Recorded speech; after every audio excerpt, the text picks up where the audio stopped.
रायगडमध्ये काल कलयुगामधल्या मुघलांच्या वंशजांनी गरळ ओकल्याचं परांजपे म्हणाले।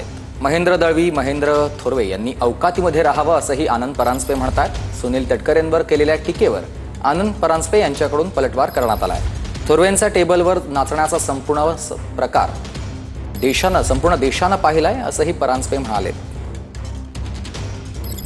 सत्तेचा मांस दाखवायचा आहे तो दाखवा।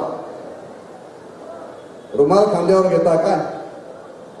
तुम्हाला याच रुमालाने पुढच्या येणाऱ्या लोकसभेला नाही डोक्यावर रुमाल घालायला लावला ना तर मी पण नाव सांगणार ना महेंद्र थोरवे म्हणून।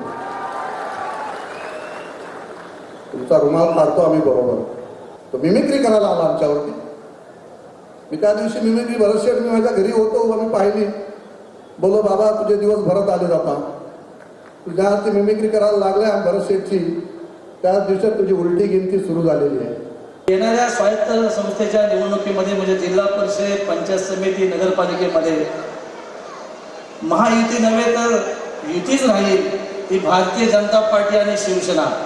त्याच्यामध्ये राष्ट्रवादीचा कुठलाही संबंध राहणार नाही, हे पहिलेच मी या ठिकाणी घोषित करतो। की चिटर फॅमिलीने अनेक वेळा आपल्याला फसवले, मला तर 3 वेळा फसवले, आता भरतशेठला 2 वेळा फसवले। हे युद्ध आरपारच खेळायचं आहे, कारण अनेकांना अनेक वेळा म्हणजे अंकुले साहेबांपासून ते सर्वसामान्य कार्यकर्त्यांपर्यंत ज्यांनी फसवलंय त्याला या रायगडच्या राजकारणात हद्दपार करायचा आहे।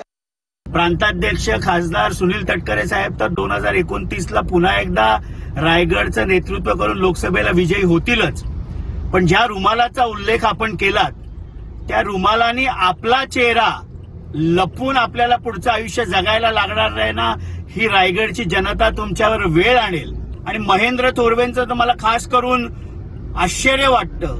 बाळासाहेबांचे संस्कार नाहीत, पण तुमचे डान्स बारचे संस्कार टेबलवर नाचताना अखंड भारताने गुवाहाटी इथे बघितलेले आहेत। त्यामुळे महेंद्र दळवी, महेंद्र थोरवे आपल्या अवकातीत राहा आणि पुन्हा प्रांताध्यक्ष खासदार सुनील तटकरे यांच्या नादाला लागू नका।